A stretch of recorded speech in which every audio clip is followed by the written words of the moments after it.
بسم الله الرحمن الرحيم kusoo dhawaada cashirkeena ayaan ku jirnaa aan soo wadnay oo ahayd barashada maamulka shaqaalaysiin ayaan maanta ka hadlaynaa waa maxay shaqaalaysiin waxa waaye waa shaqo oo qabto maamulka ayaa qabto shirkad kasta ama hay'ad kasta maamulka ayaa wuxuu qabtaa shaqaalaysiin wax la yiraahdo ayuu qabtaa sida shaqooyinka maamulka ay uga mid ahayd inuu wax qorsheeyo inuu qorshaha fuliyo inuu qorshaha organize gareeyo iyo marka ugu dambayso inuu qorshaha control ku sameeyo tan marka waxay ka mid tahay shaqooyinkii xilli dambe gadaal looga daray shaqooyinka maamulka oo ah shaqaalaysiin. Okay, maxaa lagu qeexaa shaqaalaysiin waa shaqo maamul horta taas marka koowaad qeexitaanka koowaad waa taas shaqo maamul waa shaqo maamul oo lagu shaqaalaysiinayo dad si ay u saacidaan wadida shaqada shirkadda. Marka qofka la shaqaalaysiinayo wax kale looma shaqaalaysiinayo waa inuu shaqada shirkaddan sii wado oo meesha hadda ay joogto oo ka sii wado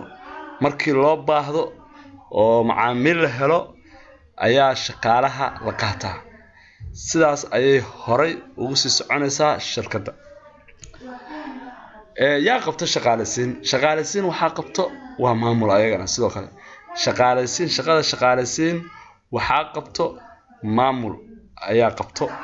waana muhiimad dhammaan noocyada ganacsiga ay u tahay ganacsiga ama ha yaraado ama ha weynaado waxa waaye muhiim ay u tahay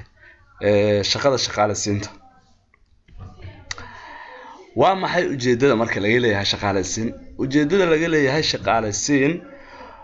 oo dadka badan ee Soomaalida ay isfahansaneen waxa waaye in la helo qofkii ku haboona positionka shirkadda ka soo baxa shaqada shaqaalaysiinta oo dhan waxa waaye booska ultimate-ka ah yani ultimate marka importance umi waxa waaye booskii shirkadda ka soo baxa in loo helo qof shirkadda u sii faa'iideey kara oo shirkadda wax ku soo kordhi kara in la helo shaqaalaysiinta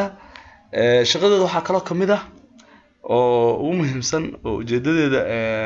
laga garan karaa in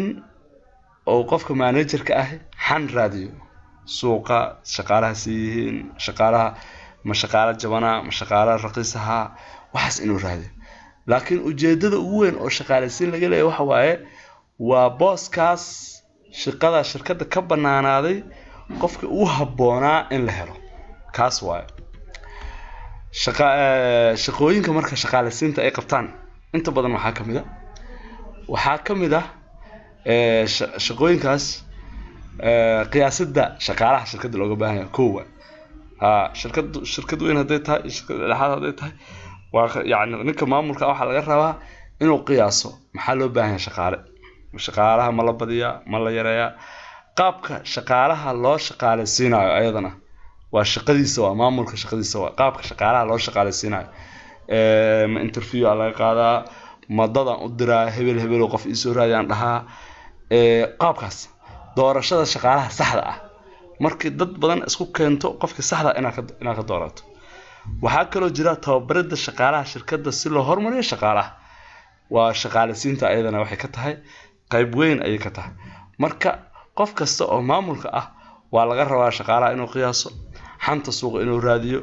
shaqaalaha shaqaalaysiintooda qaabka loo shaqaalaysiyo inuu sheego doorashada shaqaalaha oo inuu sheego tababarida shaqaalaha shirkadda inuu sheego qaabka loo tababaro waxaas oo dhan shaqadiisa ka mid tahay muhiimadda shaqaalaysiinta yani wax oo ma ahan oo baryo ah maaha waa wax cad macnaha shirkad maanta ama Soomaaliya ha joogto ama adduunka ha joogto ka maaranta يعني ما jirto shaqaalaysiin inay maamulkoodu oo shaqaalaysiin sax sameeyo shirkad ka maarantahay ma jirto waa shaqo iska maarmi kara shirkad kasta adduunka maanta joogto waxay rabtaa ha yaraato ha weynaato waxay rabtaa waa shaqo iska maarmi karin oo waajib ay ku tahay inay processkeeda degsadaan inay qofka ku habboona sidii u diiqaado lahayd ka fakaraan qofka ku habboon soo noqonayo waxa yaqaan maamulka waxaa jira positionno loo qaadanayo dad iska low level ah ama dad IQ-gooda oo zaid ahayn waa meeshaas waa looga baahan yahay waa looga baahan karaa dad waxaa jira high IQ ah ama maskaxdooda aad u sareyso in loo baahan yahay in loo qaato qaybtan marka mar walba waxay ku xiran tahay qofka positionka loo qaadanayo ma position dalbaya demanding position qof IQ fiican lahaa ma qof iska normal position dalbaya ah khasa bahalka laga fakara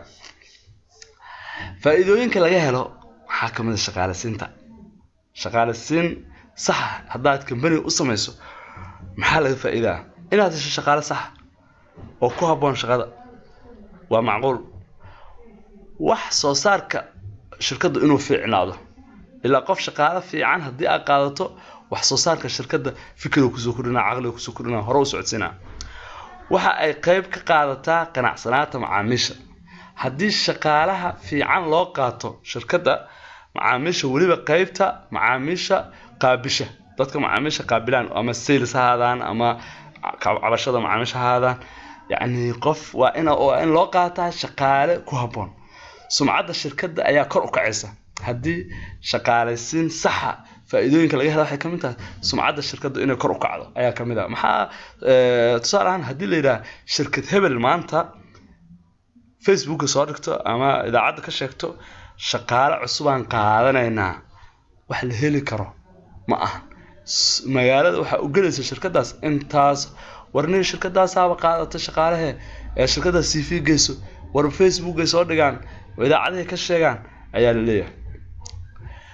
cadaalad ayaa dhalaysaa shaqaaleysiinta fiican haddii shaqaaleysiin sax jirto cadaalad dhalanaysa qof walba qofkii uu ka fiican yahay ayaa qaadanaysa ugana habboon booska haddii la sameeyo shaqaaleysiin sax ah waxaa la heli karaa shaqaale qarsoon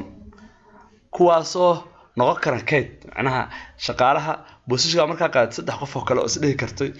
positionkaniyo saddexdan qof kan haddii la waayo kana la geli kan haddii la waayo kana la gala helaysaa